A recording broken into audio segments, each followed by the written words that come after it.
আসসালামু আলাইকুম। আজকে দেখাবো কিভাবে মার্কেটপ্লেসের বাইরে করা প্রজেক্টগুলা আপনি ফাইবার মার্কেটপ্লেসে পোর্টফোলিও হিসেবে যুক্ত করবেন। তো দেখতে পাচ্ছেন ফেক ফিট, এটা আমি আমার একটা ক্লায়েন্টের প্রজেক্ট করেছিলাম, এটা মার্কেটপ্লেসের বাইরে করেছিলাম। তো এটা এখন আমি ফাইবারে যুক্ত করব পোর্টফোলিও হিসেবে। আমি নিজেও এটাকে থাম্বনেল হিসেবে ইউজ করতে যাচ্ছি। তো চলুন দেখা যাক কীভাবে এটা অ্যাড করবেন। এটা যুক্ত করার জন্য আমি যেখানে অ্যাড করব মূলত এখানে আমার যে পোর্টফোলিওগুলো আছে আমি এখানে আরেকটা যুক্ত করব। আমি আরেকটা ট্যাব হিসেবে এখানে নিয়ে রেখেছি। তো আমি ফার্স্টে এই ওয়েবসাইটটাকে ফুল পেজ স্ক্রিনশট নিয়ে মকআপের মধ্যে ইনক্লুড করব। আমি এটা প্রফেশনালিটি ধরে রাখার জন্য সবসময় করি, যেটা এটা ফুল পেজ স্ক্রিনশট নেওয়ার জন্য আমি যে গো ফুল পেজ ক্রোমো এক্সটেনশন ইউজ করি। তো আমি সেটা নিয়েছি। গো ফুল পেজ স্ক্রিনশট এভাবে নিতে হবে। যারা গো ফুল পেজ স্ক্রিনশট ইউজ করেন না তারা গুগলে সার্চ দিলে চলে আসবে। এটা এভাবে ডাউনলোড করতে হবে। আমি এটা ডাউনলোড করেছি। আমার 2টা পেজ লাগবে, তো আমি আর একটা পেজ নিয়ে নিলাম। যে পেজের ডিজাইনগুলো ভালো সেই পেজ নিচ্ছি। তো এই পেজের ডিজাইনটা আমার কাছে মনে হচ্ছে ভালো, তো এই পেজের ডিজাইনটাও আমি নিচ্ছি।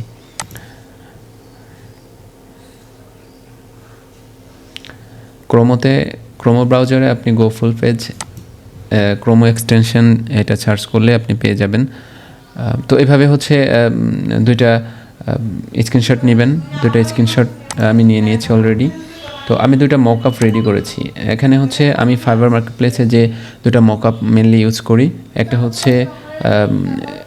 এরকম 2টা স্ক্রিন আমার নিজের ছবি দিয়ে আমি রাখতে চাই, এটা প্রফেশনালি ধরে রাখার জন্য। আর একটা মেন যে কাভার পেজ।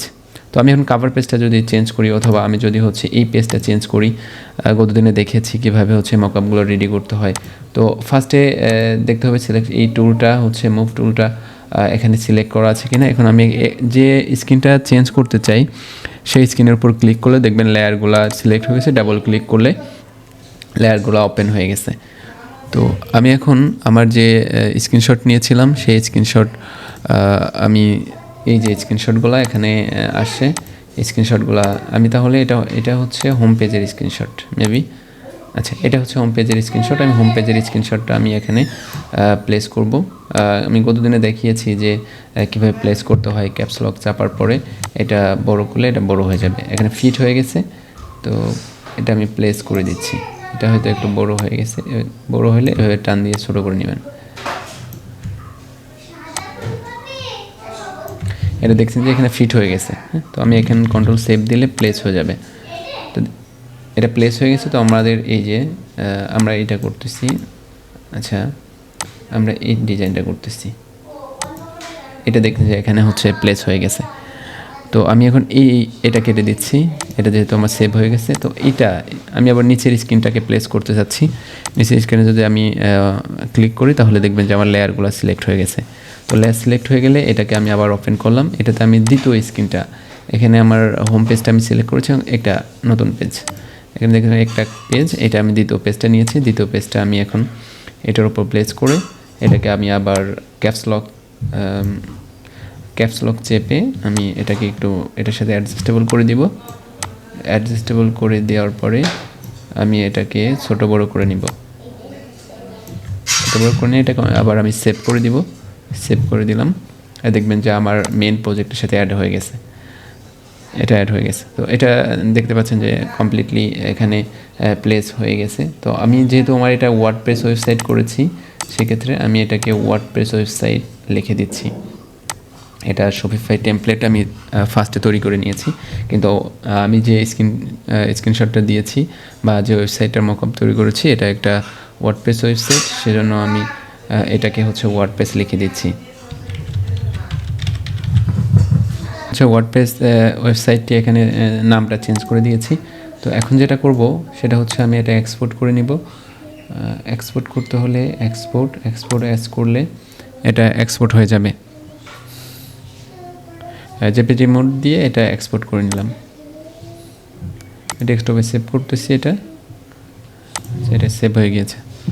আচ্ছা, এভাবে আমি আবারও এই কাভার পেজটা, যেটা হচ্ছে আমি পোর্টফোলিওর ফার্স্টে হচ্ছে কাভার পেজ রাখি, তারপরে হচ্ছে আমি যে ওয়েবসাইটটা করেছি সেভাবেও রাখি, সেভাবে এটাও রিপ্লেস করে নিতে হবে। রিপ্লেস করে আমরা হচ্ছে যেখানে হচ্ছে পোর্টফোলিও অ্যাড করতে হয়, যেখান থেকে ক্রিয়েট নিউ প্রজেক্ট ক্লিক করলে এটা চলে আসে।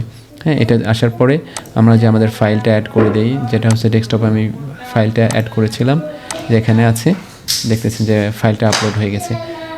পোর্টফোলিও অ্যাড করার সময় আগে ফার্স্টে হচ্ছে পোর্টফোলিওর টাইটেল, আমি যে টাইটেল রেডি করে নিতে হয়, যেমন হচ্ছে ফিটনেস কোচিং ওয়েবসাইট নিশ অনুযায়ী আমি একটা এসইও রিলেটেড টাইটেল এখানে রেখেছি। ইন্ডাস্ট্রি, এটা কোন ইন্ডাস্ট্রির মূলত হচ্ছে প্রজেক্ট, আমি যেমন ফিটনেস কেবল gym, sport instruction coaching gym, এরকম আমি কিছু ইন্ডাস্ট্রি এখানে দিয়েছি। এটা 1 সপ্তাহের মধ্যে আমি করেছিলাম। আর প্রজেক্টের কস্টিং মূলত এটা $350 ছিল, তো আমি $300 দিয়েছি। এটা গত মাসেই করেছি, আমি এটা ফেব্রুয়ারিতে করেছি মেবি। প্রজেক্টটা করতে যেয়ে আমি হচ্ছে ক্লায়েন্টের সাথে যে সকল সমস্যা ফেস করেছিলাম বা ক্লায়েন্টের সাথে আমার অভিজ্ঞতা কী হয়েছে এই প্রজেক্টটা করতে যেয়ে, সেরকম কিছু বিষয় এখানে লিখে দিয়েছি। আর এই যে দেখতে পাচ্ছেন যে এখানে আমার যে ফাইলটা এখানে আপলোড হয়ে গেছে, আমি সেমভাবে হচ্ছে এই ফাইলটা আপলোড করে এই ফাইলটা হচ্ছে রিপ্লেস করে আমি এখানে হচ্ছে আপলোড করে দিব। তাতে করে কি হবে, তাতে করে হচ্ছে আমার ওই ফাইলটা এই উপরে দেখাবে, ওই ফাইলটা হচ্ছে আপনার দেখাবে এরকম। এই ফাইলটা এখানে যদি দেখায় তাহলে হচ্ছে দেখা যাচ্ছে ফার্স্টে কাভার পিকচারটা থাকবে, তারপরে হচ্ছে এই ইমেজটা থাকবে, একটা প্রফেশনাল ভিউ আসবে। তো আমি যদি কন্টিনিউ করি, এখানে দেখা যাচ্ছে যে এই প্রোফাইলটা এখানে আসবে। আমার এখানে ক্যাটাগরি সিলেক্ট করতে বলতেছে যে কোন ক্যাটাগরি কোনগুলো সিলেক্ট হবে। তো এখানে আমি ক্যাটাগরি সিলেক্ট করব আমার প্রজেক্টে যেটার উপর বেস করে। এখানে যে সিলেকশন, আমি যে গিগের উপর কাজটা করেছি সেই গিগগুলো আসছে। তো আমি এটা নির্বাচন করব যে কোন গিগের উপর মূলত কাজ করেছি, সেটার উপর পাবলিশ দিলে গিগটা পাবলিশড হয়ে যাবে এবং এরকমভাবে ভিউ দেখাবে। এই যে এই গিগটা দেখতে পাচ্ছেন যে এখানে কাভার ইমেজ আমি রিপ্লেস করেছি, তারপরে হচ্ছে যে আমার ওয়েবসাইটের মকআপটা এখানে রেখেছি, এরকমভাবে মূলত দেখাবে। হ্যাঁ, এই যে টাইটেলটা ওইরকমভাবে দেখাবে, ডিসক্রিপশন এরকমভাবে দেখাবে, আমাদের প্রজেক্ট রেঞ্জের প্রাইসটা, কদিনের মধ্যে করেছি, যে ইন্ডাস্ট্রিটা এখানে দেখাবে। হ্যাঁ, আর প্রজেক্ট ক্যাটাগরি, যে লাস্টে যে প্রজেক্ট ক্যাটাগরি আসছে, যে প্রজেক্ট ক্যাটাগরিটা মূলত এখানে দেখতে পাবো, যে প্রজেক্ট ক্যাটাগরি কোনগুলোর উপর মূলত প্রজেক্ট ক্যাটাগরির উপর কাজ করেছি। তো আশা করি বুঝতে পেরেছেন। এভাবে হচ্ছে ফাইবারে হচ্ছে পোর্টফোলিও যুক্ত করতে হয়। যে সকল কাজ আমরা মার্কেটপ্লেসের বাইরে কাজ করি, সেই প্রজেক্টগুলোকে আমরা এখানে যদি হচ্ছে অ্যাড করি, তাহলে আমাদের প্রোফাইলের ট্রাস্ট বাড়ে। আশা করি বুঝতে পেরেছেন। থ্যাংক ইউ, ধন্যবাদ।